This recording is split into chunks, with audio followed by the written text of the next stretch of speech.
Welcome to this session on careers in cyber. Delighted to welcome those who are participating both in the Zoom room and also remotely. For remote participants, if you have questions, please fill in on the live casts platform and we will find a way to get those through to the discussions. We're hoping today will be a really interactive session and value your contributions. There are two ways that you can do it. We hope that you will feel able to take the microphone, and if you can work out the raise hand ability in Zoom, you can do that if you sort of in the participants list view, and also if you prefer you can raise a chat in the chat, you know, the typed conversation, but we hope that we can call on people to speak. We've got a really amazing panel for you. This is, I suppose, the opposite of a manel, a femanel or something. We have 4 female speakers who all have completely different experiences and different sectors. We've got Global South, we've got private sector, civil society, academia, government, big business as well, just wrapped up in 4 people.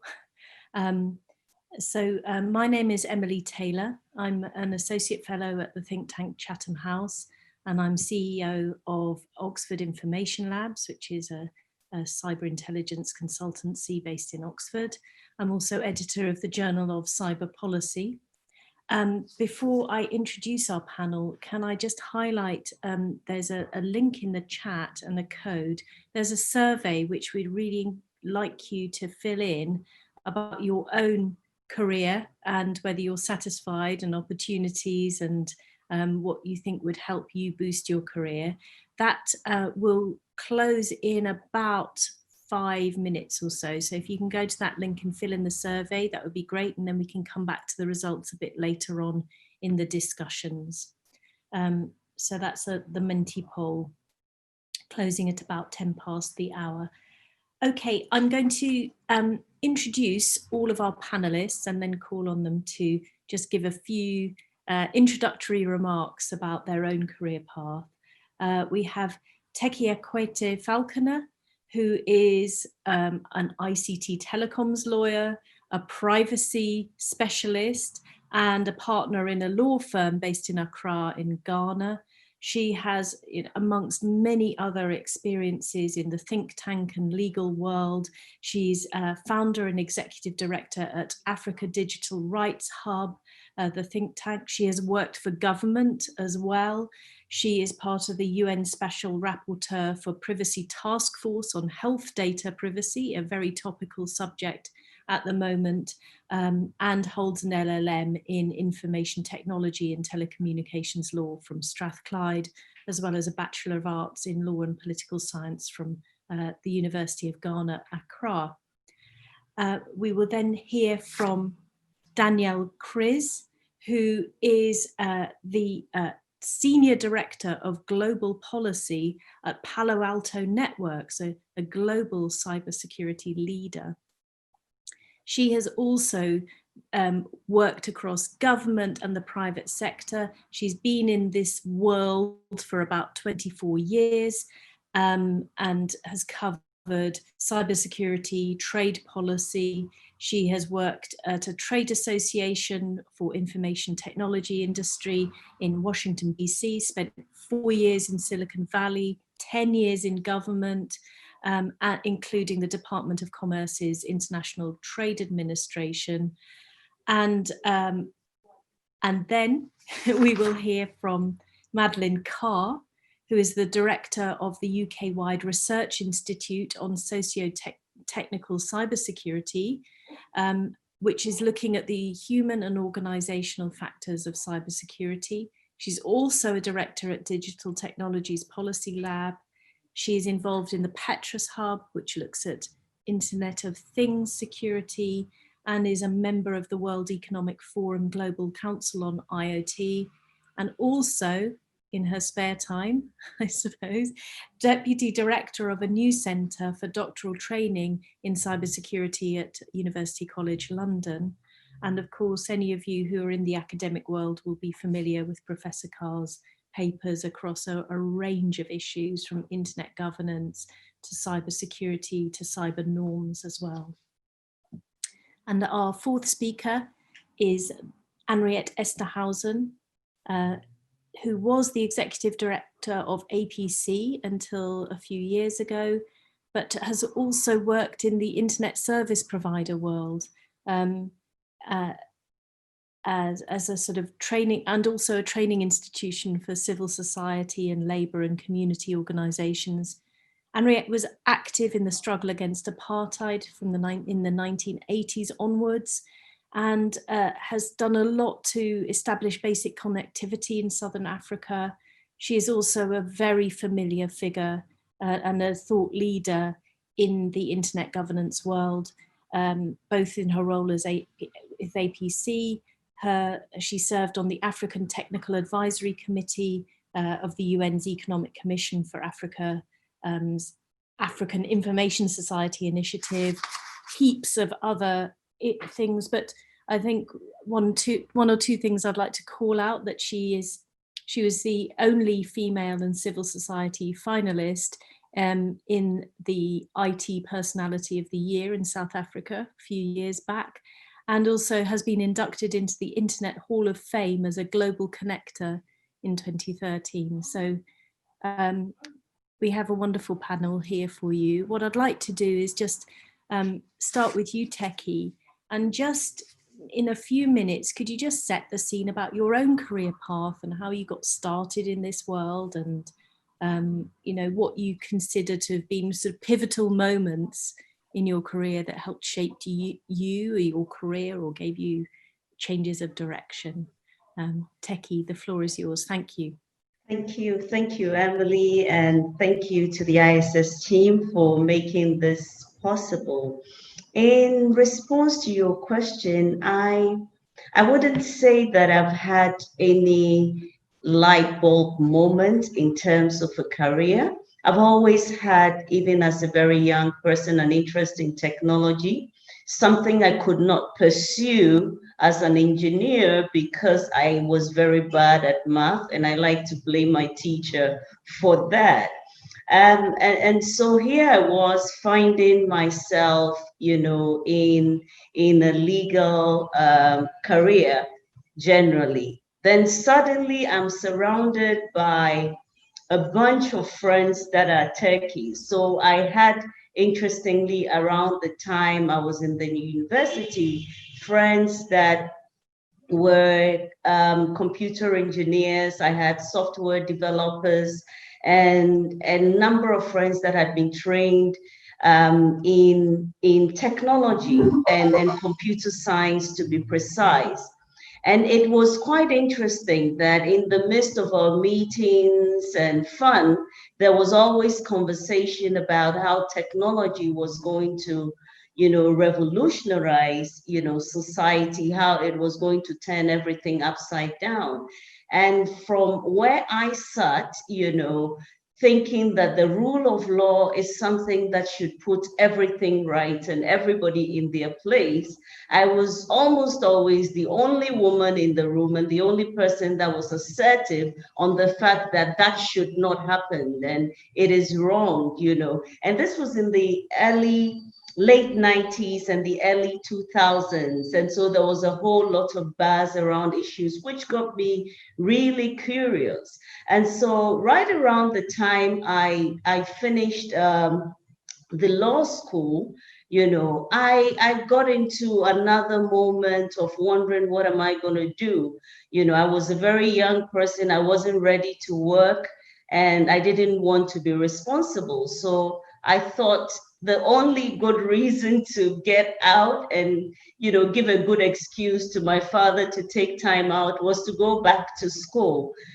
So at the time in Ghana, a lot of people were talking around oil and gas and international business law for the finance. And these were not things I was really interested in. So I thought, I can marry my interest in technology. And so I started out in search of schools. And I must say that the internet played a very big role at the time, because without the internet, I would not have been able to get the kind of information that I needed to even get access to the kind of schools that were running the programs that I was interested in. And so that's how it really started. I was able to take a program at Strathclyde, as you already mentioned, in information technology and telecommunications law. And I've never regretted since. It's fitted into what exactly I wanted to do.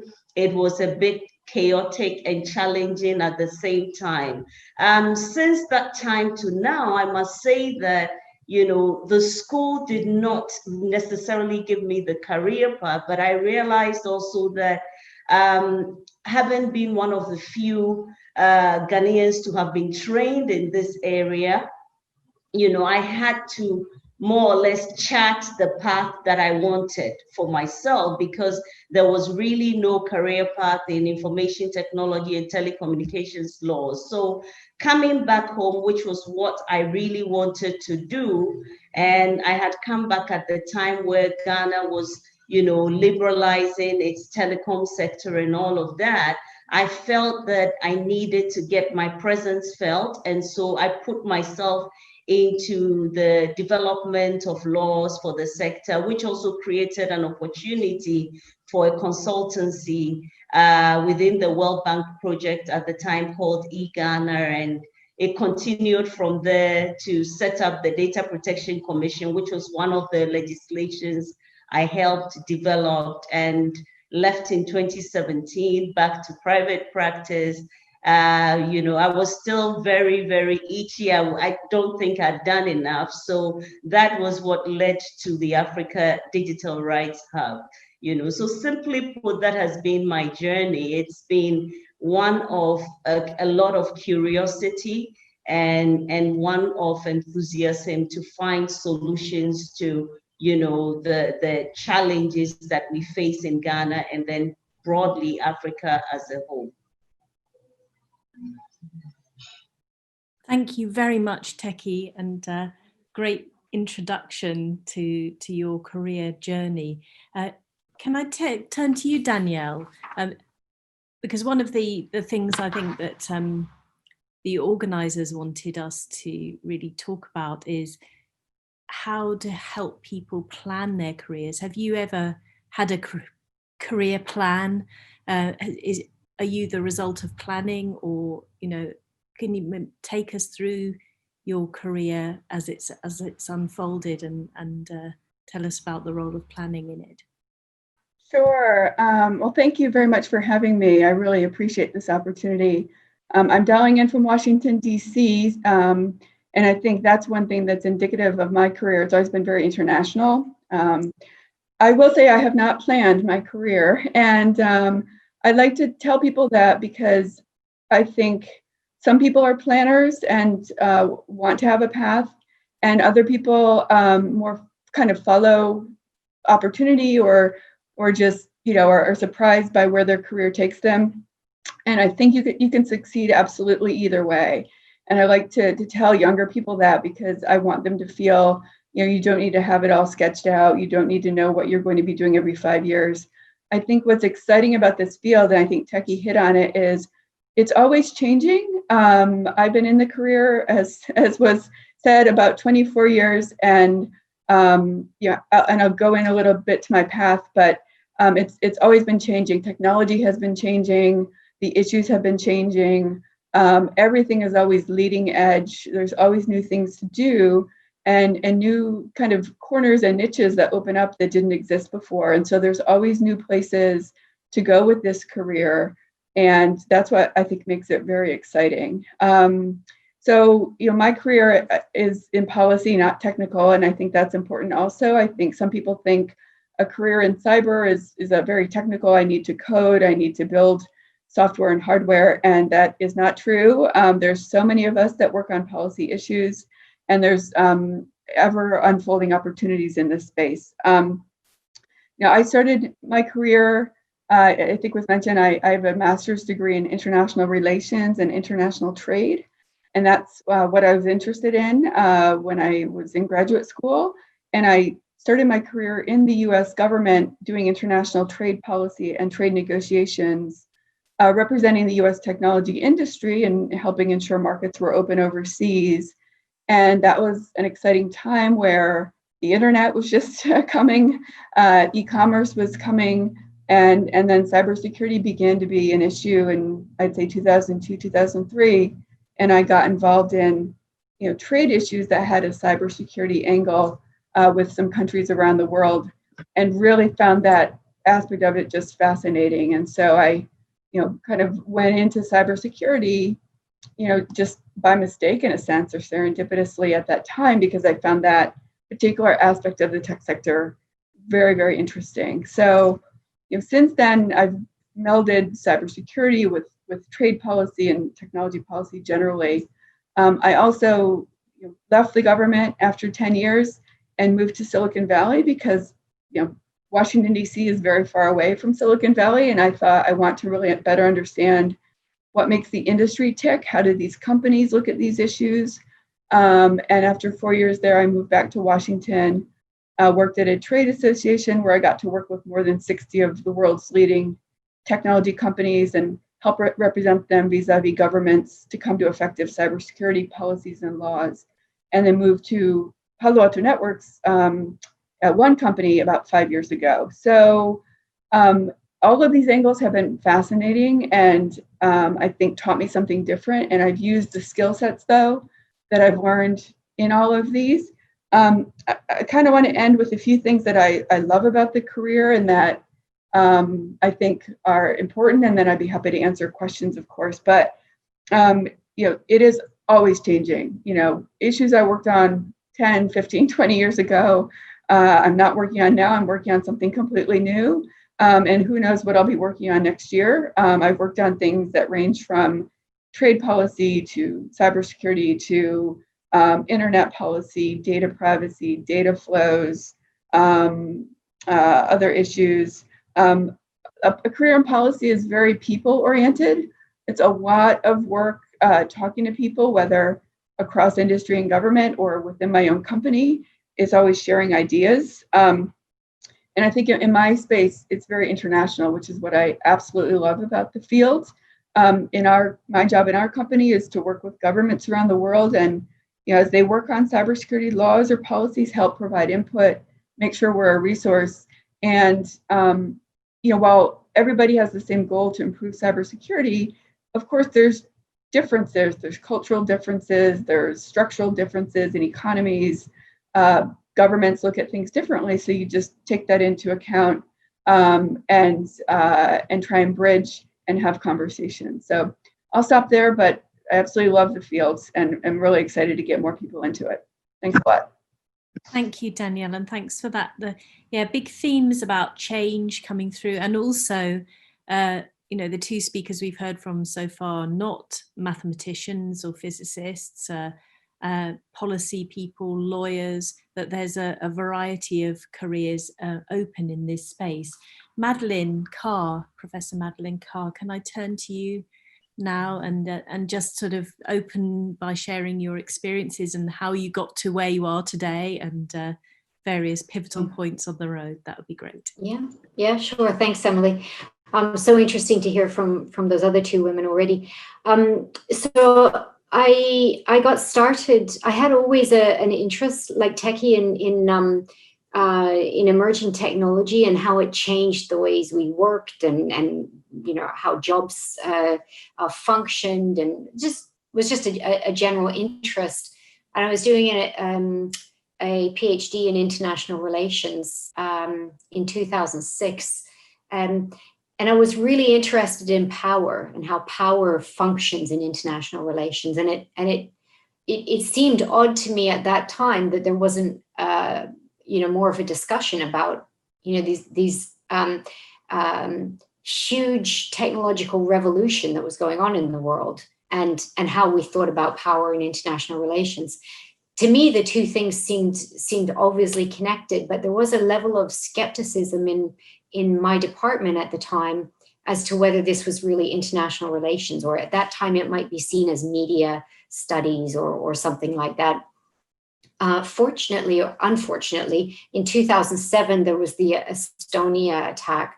And that was, for people who weren't following these things, that was the first attack kind of in the public domain, I suppose, where people understood, oh, this is one country doing, to another country, if that's what happened. And that just helped me explain to my department, is international relations. This really is part of it. And that, kind of, I then got a lot of support for the work that I was doing. I finished my PhD and went on to work in this field. I think the things that were really decisive for me, there were a couple of things that really attracted me to this. One was I just saw these really so difficult or even maybe unsolvable problems with regards to cybersecurity and international relations. And to me, that just made such an interesting space, because we're just forever, working and trying to understand these things. And I could see that there was just a ton of work to be done. The other thing that really appealed to me was that there was such a diverse group of people to work with. So even just the people on this call, from very different backgrounds and different perspectives and with different objectives. And that really appealed to me as well. So yeah, look, went on to work in academia and just found, no end of interesting work to do. I had never intended to be an academic. In fact, I dropped out of high school. I just hated the whole school thing altogether. And to be an academic, I couldn't imagine a job less suited to me. But however, when I finished my PhD, I thought, wow, this is what I want to do. I love the autonomy of academia, and I couldn't have a better job now. The thing, though, that I'd say about academia is it's almost entirely self-driven. So you do have this sort of like very light touch line management in academia, and you're expected to, hit certain objectives or certain targets with regard to publications and stuff like that. But you don't have a lot of guidance. You have a lot of autonomy. You have some very light touch expectations, and you don't have a lot of guidance. So it's valuable, I think, to have someone more experienced to kind of bounce ideas off, because there are a million different ways you can go.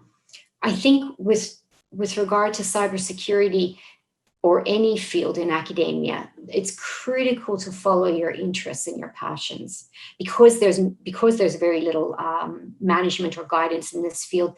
You really have to be very committed to what you're doing, and that's for a couple of reasons. One, because that's what makes it fun, obviously, but secondly, I think it's much more likely to lead to success if you're very committed to what you're working on than if you do it strategically. And I'm not a particularly strategic person, so other people would give different advice. But I would say you can't substitute passion for anything else. And I'd also say, as Danielle pointed out, the skills that I had multiple careers before I went back to do a PhD, and definitely the skills that I brought from other areas have been really fundamental to my success and to being able to operate in this world and being able to relate to the people that I work with and being able to make things happen, basically. And just in closing, I'd say I'm not even sure that cybersecurity is cybersecurity anymore, because it's everything. It's so integrated into everything that we care about, everything every platform that we operate on, every kind of function. And And for that reason, it's again about this like continuous learning and this continually being open to new opportunities, to new lines of thinking, to new problems. And the best, for me, the best way to do that has been to work across sectors and across disciplines, because that it's there that you really get these other points of views, these other problems and perspectives, and that's also what makes it so fun. Thank you very much, Madeline. I'd like to come back to your multiple careers a bit later when we open up the discussions, because one of the things I wanted to ask everybody was to share their most unexpected career aspect, or what would people never guess that you had done in your career. But before we get to that, I'd like to introduce our final speaker, Anriette Esterhuysen, who's a very distinguished leader in this field, and of course a dear friend as well. So Anriette, it's great, always great to work with you, and welcome to the panel. Please share your experiences, and remember to unmute yourself as well. Thanks, Emily, and lovely to have people that I've worked with before on the panel. Most of you anyway. And I want to actually pick up with what Madeline just said. I think that's really what it is in a nutshell. This field is both everything, because technology and cyber is connected to everything. So having a generalist orientation is a strength, but it's also not enough. You also need to have the capacity, even if it's only at certain moments in time, to go vertical, to delve, to develop specialized knowledge in particular areas, and how you navigate that terrain of being able to connect to the generality of it, but also to delve into specifics. I think that's what makes it so challenging, but also exciting. And for me personally, it was really information and communications that brought me to technology. And I think that's very specific to being at university in South Africa during the height of the sort of last phase of apartheid in the 80s, when repression was really extreme in terms of censorship, speech, access to information. And in my capacity as an activist and as a student journalist, I began to work with technology as a means of bypassing state-introduced restrictions. So phones were tapped, but we figured out that you could use computers to communicate, and modems to communicate between one computer and another in a way that those analog phone tapping techniques of the state could not reach. So that really first attracted me to that. It was never my academic field. I studied musicology and was hoping to stay in that field. But working in my capacity as an activist of information and communications and then technology brought me to this field. I've done kind of everything. I put myself through university. I've done agricultural work. I've been an usher. I've been a clerk. I've worked as a supermarket cashier. And I think that, and I really believe that anyone can do anything. In fact, Emily, if you want to become a concert pianist at this point in your life, I actually believe that if you worked hard enough, you could pull it off. But I think for me, I'm not a planner either. I do respect planners though, and I think there is room for planners. Personally for me, it has been, I think, two big milestones. The one was that I applied for a master's and PhD program in the US in musicology after having done really well in a postgraduate degree here, but I didn't get it.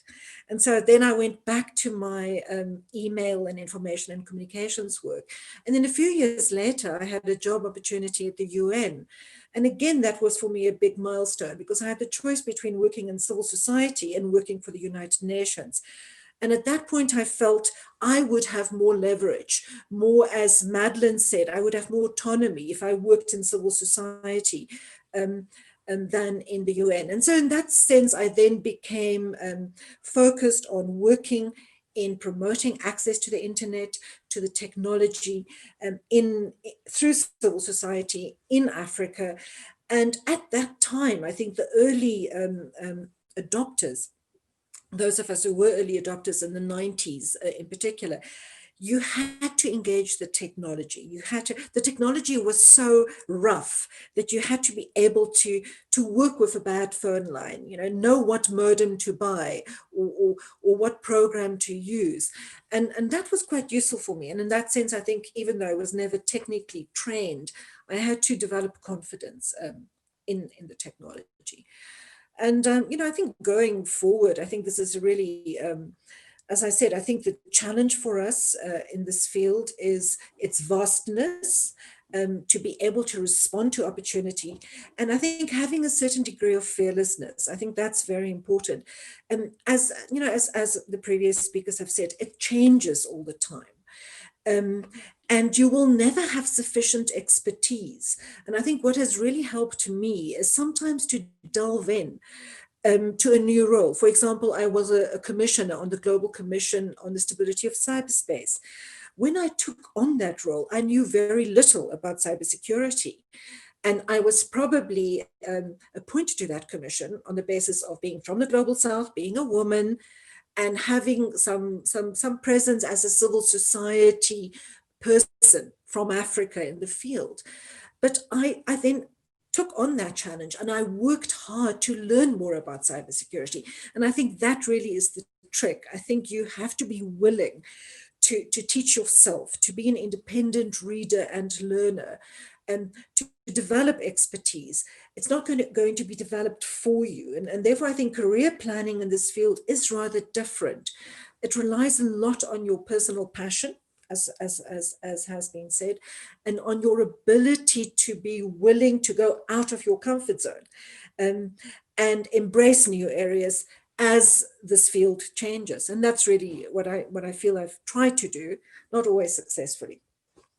Thank you all very much, and thanks also for keeping your opening remarks to more or less to the time that we planned, which is great. So really interesting themes coming through, diverse backgrounds, diverse interests, but the a sense that this is such a changing environment. It's interesting that none of us, including myself, would self-identify as career planners. And it doesn't mean that career people, I think that probably we came into this environment at a point where it was so new that there wasn't necessarily a recognised career path. Maybe we can explore that later. I'm going to open the floor for questions. I can see we've already got one that Natalie has put in the chat. If you would like to ask a question of our panel or just to contribute to the conversation, please raise your hand and I will offer you the floor. Meanwhile, do you remember we mentioned the poll that was done? I now have the results of that. I have to warn you that the writing on some of the slides is so small that probably only an ant could read them, but I'm going to try and take you through very, very briefly. Fabio, if you could share your screen and maybe get the slides up on the screen while people are thinking about their questions. We can introduce this into as another factor in the discussion. So we first asked about people, where they come from. The majority of you are from academia and research. We've got private sector and government also. Out of 29 responses, the majority definitely from academia. So the next slide. Good gender balance. Out of 30, we've got 19 female and 11 male. Welcome to all participants. And also, how satisfied are you? Interesting, maybe an interesting gender point. Very few participants, so I'm not going to overclaim the statistical significance here, but I would say generally that there is more dissatisfaction about the career progress coming from the female participants, but also quite a nice high level of satisfaction, which is more or less 50-50 gender split. That very much echoes some of the themes we've heard from our speakers, which is that every day is an opportunity. Everyone who's spoken so far has highlighted, you know, that there's always something new, something to wrap your brain around, to get into. And if you compare what you're working on now to a few years ago, it's probably completely different. So that really brings that up. But maybe we can also try and understand this this gender split, if we have it, in lack of opportunities. Next slide, please. So again, fairly even spread between people who think their job currently provides enough opportunities for growth and people who would like more, in a way. So maybe some of those people who'd like more, who don't view themselves as having enough opportunities, maybe you can come and share your experiences by taking the floor here. Okay, the next 3 slides just give some thoughts on what would help, really. What do you think would help boost your career in cyber? So there's a variety of responses there. I'm not going to go through every one. Awareness among senior managers, technical understanding of cyber issues. Maybe we can come back to the panel on that, because we heard from your remarks that actually, even if you don't have a technical background, everybody mentioned you try to get into it, you try to develop a level of confidence. And mentorship, you know, from older to younger, between genders, between sectors, experience in government. Danielle, this is one for you, I think. Can I just go to the next slide and let's see a few more. I think support for publishing in journals. Several that talk about academic advancement. Again, mentoring comes up. Networking and knowledge sharing, very difficult at the moment when we're all locked down in various degrees. And let's just go to the last slide quickly. Safer spaces for women and from minorities to discuss challenges. Maybe we can bring this up in the discussions as well. And about sort of more on mentorship and to speak private sector language. I mean, I think that this, like any sector, has its own vocabulary, doesn't it? And that can be very excluding, especially when you're starting out. So I think that's the last slide, isn't it, Fabio? I think so. Are there any more? No. So let's unshare those. So does any of our panelists or anybody in the group have any immediate reactions to those slides or what they've heard from the speakers? Madeline. Sorry, just unmuting. Yeah, I'd say that definitely in a field like this, it is important to kind of develop a relationship with someone who can champion you and who understands what your interests are and what you're doing. And I found from both sides of that. So when I was a more junior academic, always very willing input and support from more senior academics, and now that I am on the more senior end, I would say that those emails that I really will not ignore are the ones that come from someone asking for advice or support or just wanting to make contact. But I think there is quite a bit of support out there, but it's about developing those personal relationships with people. That's what's been most powerful for me, and that can work for publications, for advice on jobs, for thinking about your next move, for dealing with difficult situations. All of that, I think it just really pays to have a couple of champions that you can turn to. I'm seeing several nods. Teki, did you want to come in on this? And I think Anriette does. Yes, I think let's all have a go. Yeah, not to belabor it, I want to emphasize that for me, mentorship played a key role.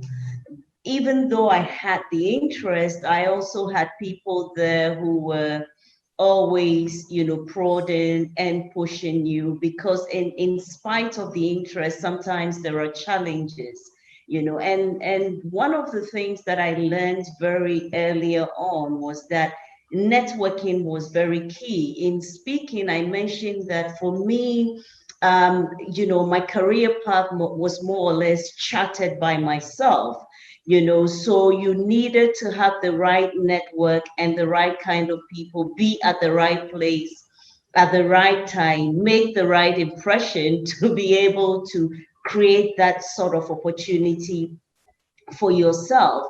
If you have a career, I had come back with a degree that nobody really knew about or had any space for. You had a very limited space within which, to make something of that degree that you had learned. And I also learned very earlier on that, the degree I had acquired, even though it was a certificate, is almost meaningless within a year because of the fast changing nature of the space. So as soon as you get it, you have to put in it to use. So you can't sit and then wait and plan and wait for somebody to, open the door of opportunity for you. I just came back and decided, where is this going to be useful? And a lot of the time, I remember very earlier on, at the time Ghana was developing its laws, I always made myself available.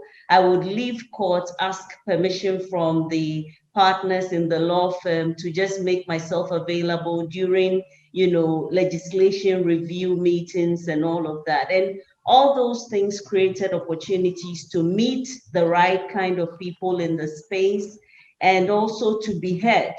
And there were times that I had to write on documents and all of that. And in fact, that charted the path for the consultancy work that I ended up doing for government, which became a key part of my career path and have always, kind of like directed me in where to go. So mentoring was important, and networking is very key as well. Thank you. Um, Anriette. Thanks, Emily. I support all of that. I think absolutely. I'm sorry, I am unmuted. Very important. I would add to that rather than repeat that. I think what's very important in this field is not to expect a linear or a predictable trajectory of opportunity. It's different in that sense from going into actuarial sciences, for example, or even into coding or programming, some of the more technical spaces in cyber. I think you have to look out for opportunities, and you have to create those opportunities. And then I think fearlessness is very important. And part of that for me, what generates fearlessness is being able to say, I don't know, or I don't understand. I've been a manager for much of the last 25, 30 years. And the people that I've seen really thrive and flourish are those who can say, I'm out of my depth. I don't know. Help me. How do I learn this? People that will go to the techies and say, please explain to me how this works. Or you go to the lawyers. I love lawyers, by the way, Teki. I wish I was one. And say, explain this to me. To go to the cybersecurity people. And I think that ability to say, yes, I'm passionate, but actually, I don't know what the hell's going on. And then to use that as a point of engagement and learning.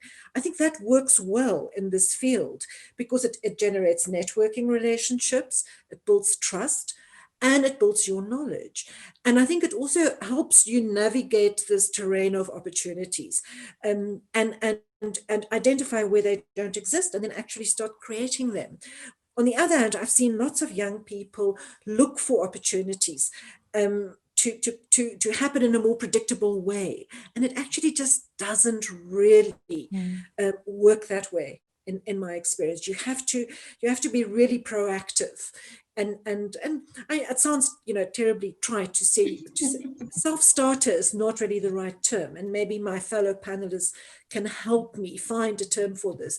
It's just about being able to put yourself out there and take those risks when you sense there's something there that you can contribute to, or that you can be part of, or that you can shape, and then finding the people to help you do that. Absolutely. But predictable career development, no, I don't think it really happens in this sector. Maybe in some parts of it, but not in the sort of general policy and research field. Danielle, I think there's a lot of agreement for what Anriette's saying there in the chat. Danielle, can you give any examples of situations where you really had to take a risk or step out of your comfort zone, step into something where you think, I really don't know what I'm talking about. I'm going to be found out here as the imposter I think I am. Does anything come to mind? And yeah, I think to build on others' points, because our careers are so unpredictable, there's always something new to be doing. And so, I remember early in my career when I was working at the U.S. Department of Commerce, we were going to be negotiating a joint statement with another government on cybersecurity. And my boss, I had the lead on doing it, and there were no examples of something in this space. And so I looked at different types of joint statements online, and just took something from here and something from there and created something and worked with other folks in the U.S. government on it. And that became what we launched. And it was, starting from scratch. There were no templates for this particular topic. And, I think to Anriette's point, that's one thing I want to make, is reaching out to people, talking to techies, talking to lawyers on a regular basis, bringing in others who know something you don't. First of all, it is great for networking. That's one thing I wanted to make a point about, not to digress, but I think when people talk about the importance of networking in this field or any field, it can be very daunting, because people think, oh my gosh, that means I need to get a network? Yeah. I need to go have coffee with everybody. And that is not the definition of networking. I found in my career that I constantly reach out to engineers and lawyers, like almost on a daily basis, because my job is kind of translating between our business and what's happening actually in technology and, legally. And then how do you maybe bridge those conversations, or make something more understandable to an audience that's not technical. And the more of these conversations you have, and you admit to people, this is new to me, I need you to explain to me, how this technology works, and, is this important to us as a company, this issue, then you build your network, right? People get to know who you are. They're like, this person is smart, this person is curious, this person respects my expertise and tries to fold it into what they're doing. And that is, I think, a way to just naturally build your network, constantly reaching out to people. But back to your question about, things that were, out of my depth, or, I had to figure them out. No matter what it is, if that happens, I reach out to people that have some of the expertise that I need. And so I think that's the key point, is that you're always going to have something that comes in your inbox or drops in your lap that you are not necessarily the expert on. And it's either knowing who to turn to, or feeling comfortable finding that person that you've never met before, but, asking questions. Okay, who inside my company or outside my company, or, wherever it is the expert on this, how can I work with them? The other thing I wanted to just touch on, though, is about mentorships, because, again, I think I've never really had a formal mentor. Again, so everyone approaches this differently, and I want people to feel comfortable if that's the way they are as well. Having a formal mentor is not going to make or break your career. What has worked for me, as I think about it, is in every job I've had, fortunately, I've had amazing bosses, which I look up to, but I think what I've done just naturally is watched people who I think do a really great job, and who I see as being very well respected by other people, and who can make a difference and just kind of observing how they do it. And, it's been, great people skills. It's been treating other people with respect. It's been not being afraid to try something new. It's not being afraid to reach out, but also being kind of confident once you think you know what you're doing or what the answer is. And, constantly being able to learn. So I also want people on this, in this seminar to understand you don't necessarily need to find one mentor and work with them. I think there's other ways to define mentorship. So you can define mentorship different ways. You can define networking different ways. So Thank you. Hopefully that was helpful. So that's very helpful. Thank you. And I've got quite a few discussions kicking off in the chat, and I'd just like to call on some of the people who've asked questions. I've got one from Natalie, Fabio, Joe Burton. Maybe could I just invite each of you to take the floor and talk around the questions that you've been raising in the chat. Can I start with you, Natalie, and then I'll go to Fabio and then Joe. Absolutely, and thank you, Emily, for chairing this great panel.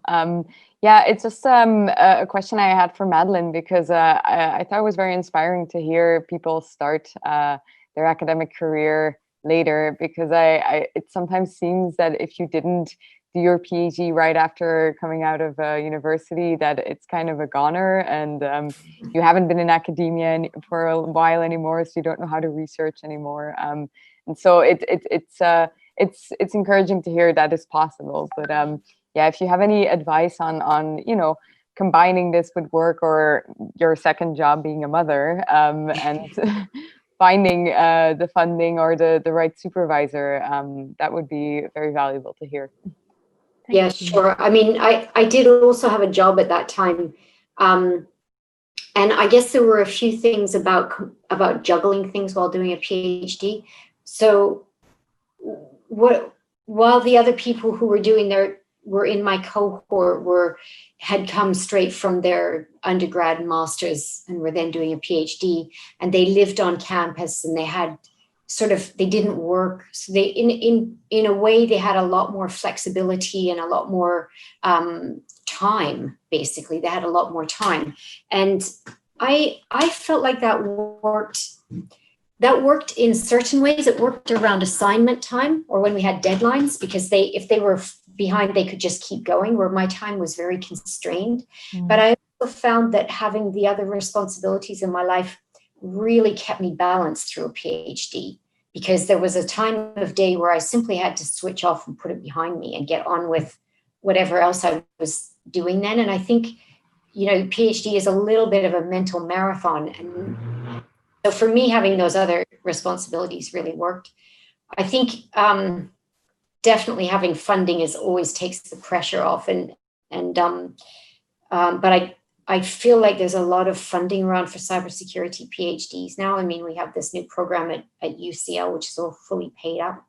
And the other point I wanted to make is just what really I found powerful is I recognized very early on, having done other jobs, what an incredible privilege it was to do a PhD, and that never again in my life would I have 3 or 4 years to read everything I wanted to, and to write, and to completely absorb myself in that. So anytime I started thinking it was a drag, I would say to myself, well, you know what, go in tomorrow morning and quit then, and you can go and get a job. And that would very quickly, get me back on track. Like, no, it's amazing. It's amazing. So yeah, I think, yeah, it's a tough 4 years, but it is an incredible privilege and really rewarding to get through it. Thank you. Fabio, you had a question, didn't you? I'm going to bring in the other panelists as we go, but I want to hear from other people in the room if that's possible. Fabio. Yeah. Thank you very much, Emily, and thank you to all our wonderful panelists. Thank you for the discussion.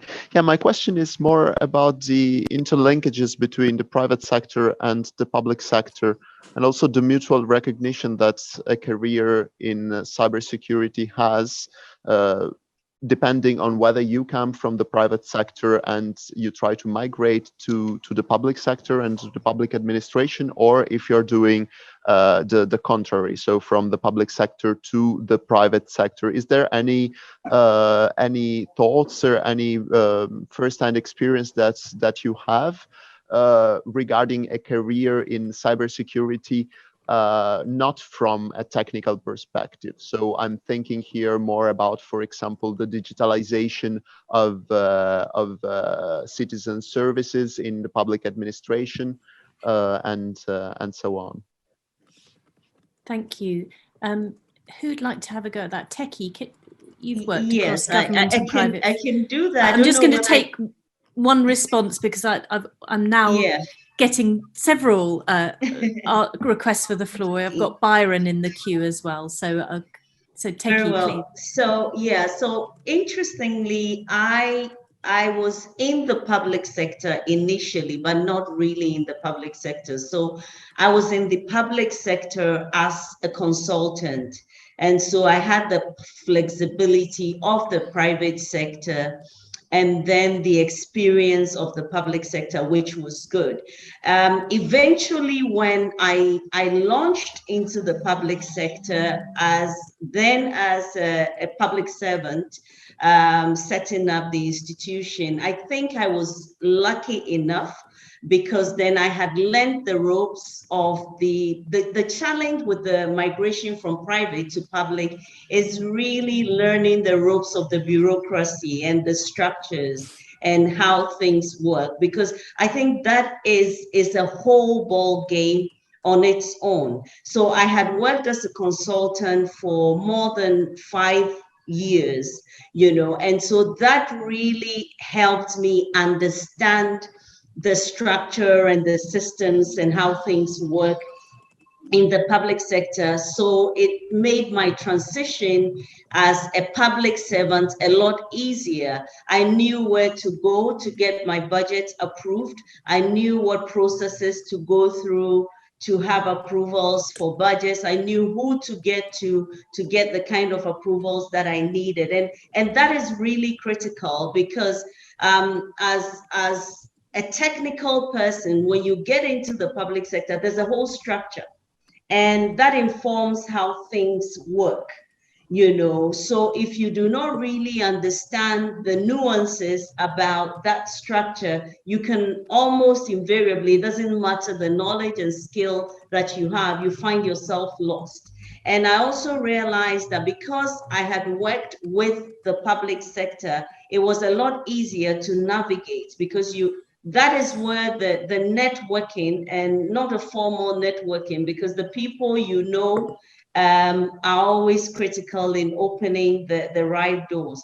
Coming from public to private is fairly easy, because it's more, the structure, if you're going into corporate, the structure is still there, but it's not as aggressive as the public service structure, because of the bureaucracy and the hierarchies that exist in there. So it's fairly a lot easier. If you're going back into private sector on your own, then you would find yourself in this beautiful space of freedom and space to just do whatever you want to do. And that's another exciting thing that I found.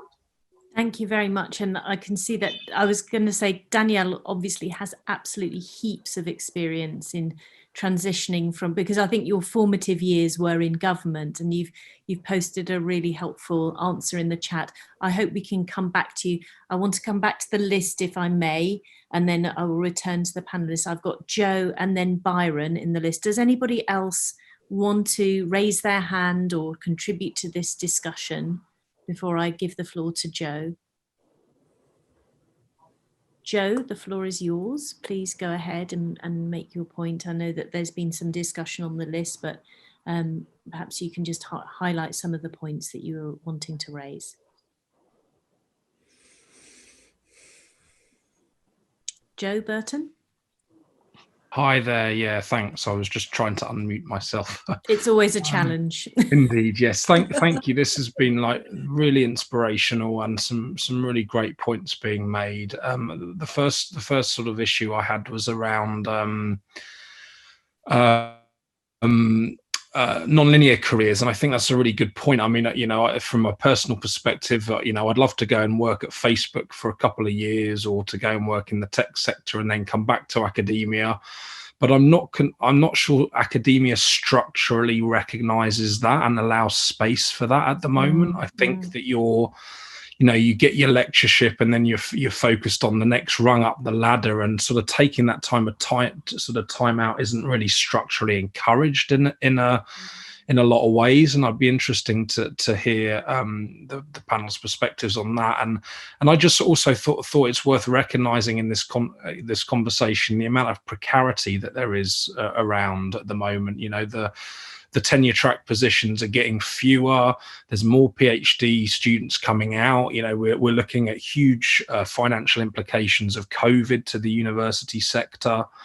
And there's a lot of people out there, I think, that are feeling very insecure at the moment and really, really passionately wanting an academic career, but finding it really difficult.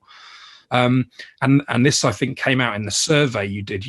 There's that feeling, I think, among early career academics that maybe the opportunities aren't there enough. So I just wanted to flag those issues. And again, it's been a brilliant panel. I'm really enjoying it. Thank you very much, Joe.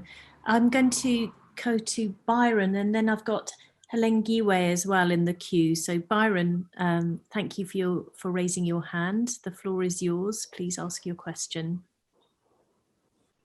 Yeah, hey, absolutely. First thing I want to say is thank you all so much for being vulnerable in this conversation. In academia, I definitely find it that people don't like to talk about where they've come from to get to where they are. It's like, hey, I have a PhD, I'm here, I'm great, and I really appreciate you all being vulnerable. The thing that I want to say is to people that are, well, first thing, to people that are afraid of networking, I wouldn't have gotten here without networking. I wouldn't have gotten here without not having shame. I'm a lot of the times in a room with probably people in their 60s, older white men. And without having the confidence to have no shame, I wouldn't be here. So anyone afraid of networking, just do it. Some people won't respond, and that's okay. You weren't meant to link with them. But the thing that I want to talk about is, and I hope we can have a conversation about this, what can we do in academia to instill this thought of cyber diplomacy? Because there are a plethora of careers that are non-technical, and we need to address that in academia. I'm thinking maybe a college UN, but for cybersecurity or something of that effect, because it's something that needs to be addressed. We can talk about networking, we can talk about engineering all we want, but if we don't have ways of communicating that to build transatlantic partnerships or other partnerships, we're not going to get anything accomplished. So I'd like to hear your thoughts, and again, great panel. Thank you. Thank you very much, Byron, and thanks for your point about some people won't respond if you reach out to them, but I don't know if the panelists would agree, but one of the really lovely aspects of this environment is how open people are to, and even some of the most like leading lights type of people will respond in a very, very gracious and humble way if you reach out and ask for help. But that it may not be 100% of the time. But thanks for raising that point, and I hope we can discuss that with the panel. Helen Giwe, I would like to ask you for your question, if I may, or your point, your contribution. The floor is yours. Thank you very much.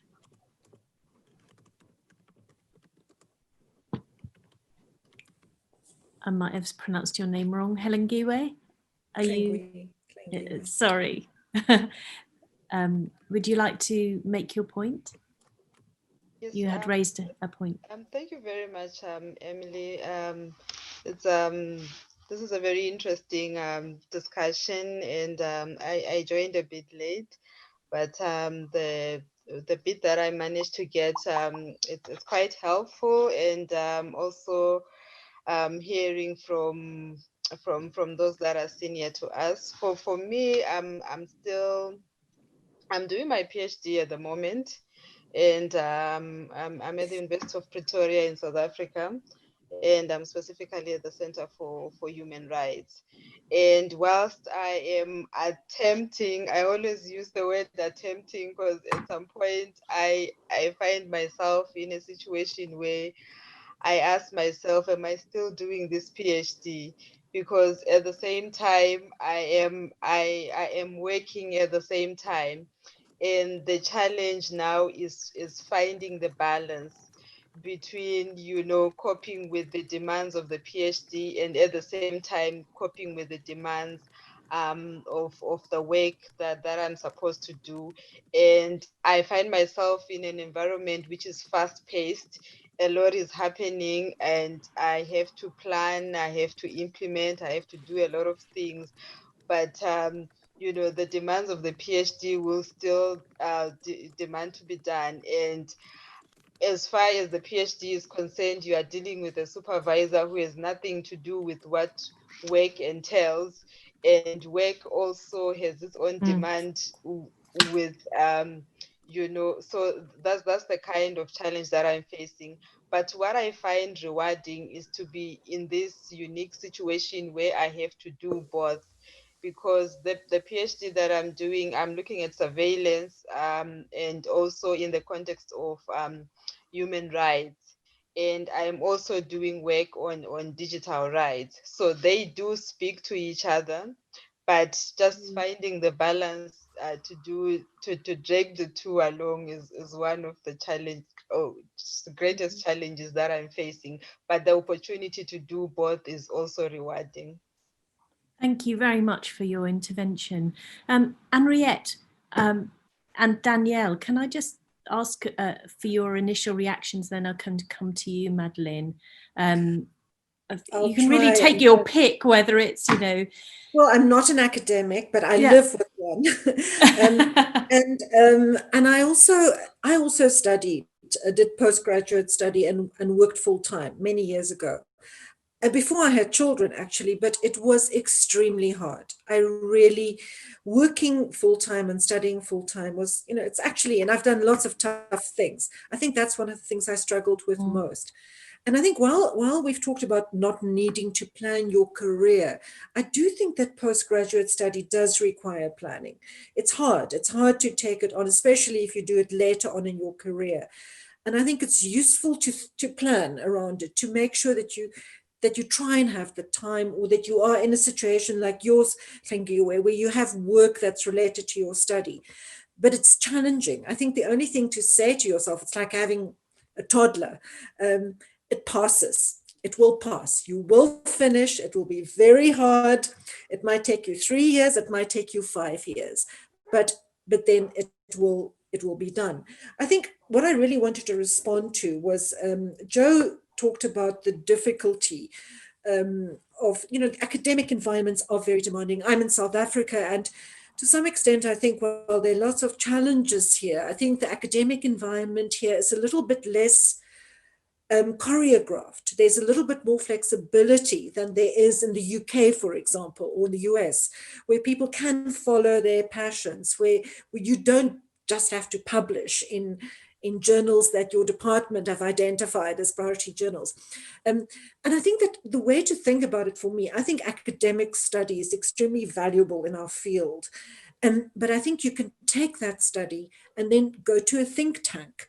You don't have to work in the university environment. There's a lot of demand for really quality research skill, critical thinking in industry, in the public sector, and in the broader research/academic think tank center, and in civil society. And then I think the other point, just to make in response to Joe, about the gaps on your CV. I think one thing that the sector, Emily made the point about how open it is. it is very open, but it also gives lots of opportunities for voluntary, I'm going to put it in voluntary in quotation mark, because it can be a lot of hard work, but you can, as an individual, get involved in a policy-making process in ICANN, for example, which is a multi-stakeholder body, or you can join something like the African Declaration on Internet Rights and Principles, which Klingiwe and I are part of, where we have to draft submissions on policy, for example. The Internet Governance Forum, where I am now, provides opportunities as well. So I think what you can do, even if your immediate work opportunity is, well, you might be unemployed or you might be doing something else, but there are activities that you can engage in a non-formal way, which still can result in very substantial output and substantial learning, and be quite impressive on your CV as well, in terms of demonstrating that you've done the work and you've done the networking and you've produced outputs. And I think there are very few sectors actually that provide as many voluntary opportunities for being part of problem solving, policy making, and even technical development. If you're an engineer, you can be in the Internet Engineering Task Force, for example, focusing on cybersecurity issues. So I do think the sector provides that. It's just challenging, and it requires a lot of initiative and long hours. Thank you very much for that. Now, just a time check, because we're 1 minute away from our scheduled close, but just before the start, the organisers said that we might be able to steal an extra 15 minutes if people are available. I recognise that people have many other obligations. So with your permission, I would like to use that opportunity, because I've still got a question in the queue from Carolyn. I want to hear back from Danielle, Madeline, Teki, who haven't spoken for a while. What do you think? Shall we take Carolyn's question and then come to the panel for sort of final remarks? I think that will probably take our time. Oh, have we got? Yeah, there we are, Carolyn. Carolyn, the floor is yours. Let's hear from you, and then we'll come back and sort of start to gently wrap up. Hello, thank you for acknowledging my raised hand, and it's a really interesting session to listen to today, and I can echo a lot of the things which I mentioned. Actually wanted to make 2 comments, and I have 1 question actually, because I basically restarted my career 5 years ago, because I worked in a completely different sector. I did car advertising, and then worked on a microfinance project in Ghana, and then did a master in ICT policy, and suddenly ended up with mid-30 in starting from zero. And I think it echoes what everyone says. What I did, and it's really hard, was the hardest time I think in my life, is really going to all these conferences with this IGF, local IGF, talking to people. It's a very soul mission. But through this, I got the context, and I just wrote to organizations that said, can I participate in your training? And I can't pay, but it gives me opportunities. And eventually, through this, I got my job, and then I could develop got a job, and could, within this organization, I work at the Global Cybersecurity Capacity Center in Oxford, and then had all the opportunities. And I really encourage everyone who's doing this at whatever time of the career it is, just really go out there. And I mean, it takes a lot of guts to be in this position, just to be brave and do it. And also for those who are in the field, that actually you also reach out to these lonely souls on these events. And I mean, now it's even more difficult. So there are a lot of good things that I also did, like the European Summer School in International Governance. I think there are also other schools which helped me a lot to get contacts in the field, which I still have. And I think eventually I got my jobs through all those contacts. My question actually is, because I mean, we see all these amazing women who have these amazing careers, and I always think like, oh my God, I don't think that ever I'm going to be up there, or like maybe it's not something I would like to achieve, because maybe I don't have this 100% passion. But I think there are a lot of what's all the others. So what do you define as a career? Like, what is about these people who just also pursue in this area, but maybe it's not being the expert, the one person expert in this field, or having a leading position. So yeah, what does career actually mean? Thank you very much for that question and for also sharing your experiences. Now, a few people in their remarks or questions have mentioned the challenges of balancing whether it's a job and study or a job and study and children. I didn't actually know coming into the panel whether I wanted to broach the subject with an all-female panel about how do you manage while balancing with child rearing, because I don't feel it's a question that would ever be asked of a man. However, I think it is a relevant question that many of us have raised, and also for those of us who are raising or have raised children. So in coming to the panelists for your final remarks, take your pick really in what you'd like to say to everybody in response to the questions, but these questions of balancing, of being vulnerable, switching careers, all of these themes and the importance of networking. Danielle, I haven't turned to you for a while. Madeline, Teki, and then perhaps I can end with you, Anriette. Just a couple of minutes each would be great. Thank you. Yeah, I'll touch on a few of those questions and then kind of give some conclusions. In terms of balancing, my graduate program was a full-time graduate program, and I did it a very long time ago at the start of my career, so I actually wasn't working at that time. I worked part-time with an internship, but I was not trying to work full-time and get a degree. So I, fortunately, I didn't have to work a full-time job and then go at night and go to classes. I know that there's so many different ways to get these degrees, but there are some full-time programs.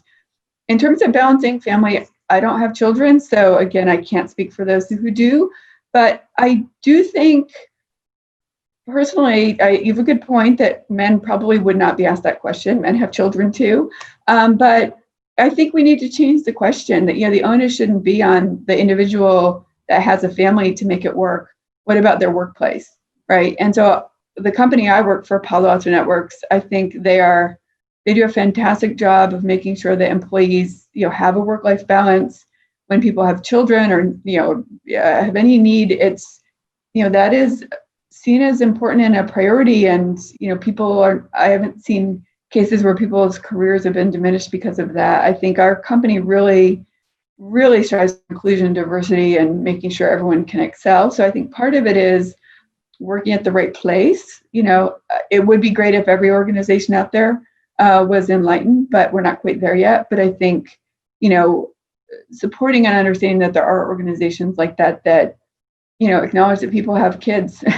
And, on our team, in a normal world, I probably travel a bit more than other people because I don't have kids. So it's a bit easier for me, but that doesn't mean anything about how any of us are viewed by management or others, that, hey, you could travel more and therefore you take your job more seriously or anything like that. So, there's no perfect answer there, but I think things are improving. I think some final points I want to make is, I think it was Byron or somebody said, you really have to just go out there and network. And I agree. Sometimes there will be people out there that are not going to answer that email or your LinkedIn ping, but they weren't the right people to link with you anyway. I think there's enough of us that are more than happy to answer questions from people we know and people we don't know. So just keep at it. I think the main point I want to leave people with is there are so many jobs in this field. And they're in government, they're in business, they're in academia. I think they're in think tanks. We haven't talked about that. That's a place where a lot of people that are kind of academic can go and write and be leaders. One thing to think about as well, cybersecurity, as someone said at the very beginning, it's everywhere, it's every industry. So don't think just technology companies, like energy companies, banks, transportation companies, healthcare, you name it, they all have people doing cybersecurity, and not just in a technical world. I know people in major banks, major energy companies that are their cybersecurity policy person. They're in their government relations division because cybersecurity issues are important to their company. It's not just the tech company. So, cast a wide net. And if you're interested in, the airline industry and cybersecurity, I guarantee there are jobs out there. So one thing I want to mention, Patrick was kind enough to upload on the website for this session. Palo Alto Networks put out a book a couple of years ago called Careers in Cybersecurity. We interviewed more than 40 people. It's like 1 page each. It talks about their career path, what they love about their job, how they got there. It's free. I really recommend you download it. We're in the process right now of updating it. So we're really trying to get people in the field. So I'll stop there. But thank you. Anyone here, feel free to reach out to me on LinkedIn. I'd be more than happy to talk. Thank you very much, Danielle. Madeline. Okay, thanks. I'll just make a few points in closing very quickly. I think it was Byron that mentioned about the networking and having to approach people that you don't know, and sometimes you can get a frosty reception. One thing I've learned from having to do that so much is that I very rarely meet anyone who's nasty, but a lot of people are shy. And a lot of people don't have great social skills. So I think it's powerful to remember when you approach someone and you don't get a warm response, that it's most likely that they just don't have great networking skills themselves, or they're very shy. And that sort of like alleviates that whole stress of doing that. And then the two other points, both Joe and Byron raised this point about we need more like agility and dynamism in universities. And I completely agree.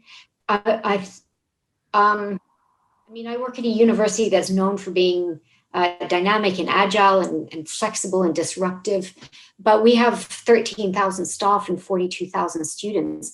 And any organization of that size, they're slow. They're very slow to move around.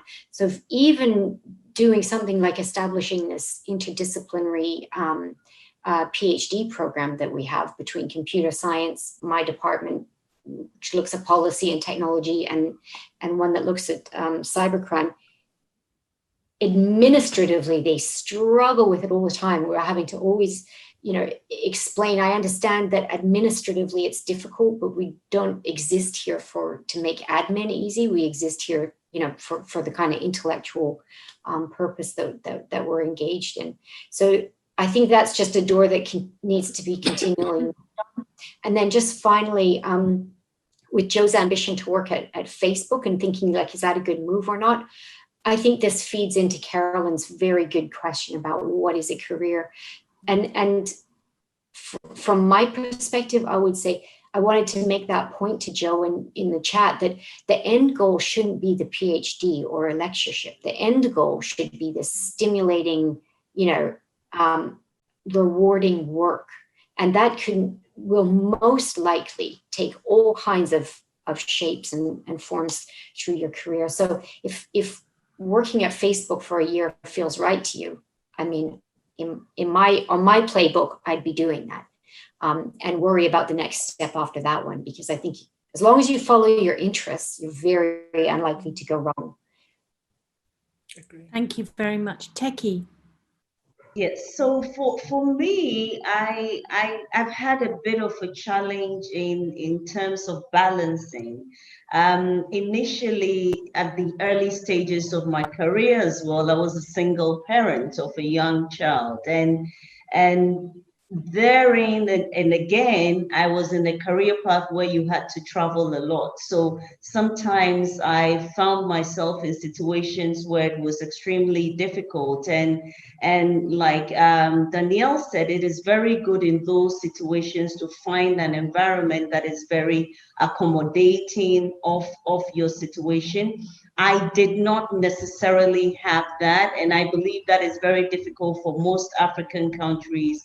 I remember countless times, and again, I would bring my son to the office and to do homeworks, and I had to look for other means to help me, manage that, but it made it a lot more difficult. Now he's grown, so it's a lot more easier to be up and going and to, find your way around dealing with those issues. So that challenge is there. But as a closing remark, I would say that your career choice and path should be driven by your interest and passion. The reason I'm saying that is because in this space, it is a fast changing space, as we've said. Things keep moving and you have to be on your toes. If you do not have an interest, you will eventually become irrelevant in the space. So whatever path you choose, and we've noted already, there are various areas in which you can get into, from the policy side, from the legal side, and there's so many aspects to the career path there. But for me, the most important thing is that it should be driven by your individual interest and passion. And that is the only way you can sustain it, because if all hell else fails, it is something that, I love to read about privacy. I love to read about what is happening and I enjoy it. So it's even in my most stressful situation, it is my fallback. You look at the interest and that keeps you going. Thank you very much. So in the last minute, Anriette, the floor is yours. Thanks, Emily. Yes, I think a career is what is meaningful to you. For me, it's always been, am I constructive? Am I learning? Am I contributing? It sounds terribly Calvinist, which is my background, but I think you can shape that. I think that one thing that I've seen, though, is that to go into management, I think, requires a slightly different approach, because then you actually have to sacrifice some of the learning and some of the subject expertise. And I think that's quite challenging, but I think it's well worthwhile. So I think maybe there is more of a career thinking there. Do I want to learn more about a particular topic or the field, or do I want to shape institutions? Do I want to contribute to building other people's careers? And that requires a slightly different orientation. And I think, and I would like more people to take that on. I find more and more younger people are unwilling to take that level of organizational type of responsibility. It's boring and it's hard work and it's annoying, but it's necessary. But aside from that, absolutely, the points made about passion and interest. I think in terms of family and children and life, and whether you have children or not, I think the choices that you make, we've talked about networking choices, and Byron talked about making yourself vulnerable. I think that applies to our personal lives as well. And I think we don't always have control over this. Sometimes we are single parents, sometimes we are single. But I think the choices you make in your life, in terms of your life partners, your friends, and how you live in your personal life, they are also very important. We need support, and we need support networks away from work. And those support networks enable us to explore these wild and wonderful careers. And I find, now speaking specifically as a woman, to women who are heterosexual, be very selective about your male partners. I mean, this applies to female same-sex partners as well, of course, but I see so many women simply not being demanding enough of their co-parents. And I think there is a personal development. Maybe I'm an old-fashioned feminist here, but in my, when I was a young woman, it was really important. You simply did not put up with a man who did not pick up his underwear, or change nappies. And I know it sounds, terribly trite, but I think that's still important. We are entitled to that level of equal support in our private friends' lives, family lives. We give and we take and we get, and that's as important. So being assertive to get ahead in your career is only one part of the puzzle. You really have to also practice that level of valuing yourself and demanding what you feel you deserve in your private life. Thank you. I think that's a very inspirational note to finish on. And I think there's so much more we could discuss. I'm conscious we're already way over our time. I would just like to thank all of our panelists for their amazing contributions and for sharing your experiences. Madeline, Carr, Teki, Akuetteh, Falconer, Anriette, Esterhuysen, and Danielle, Kriz. Thank you very much to the organisers for putting together this panel, and thank you all for your active participation in the chat.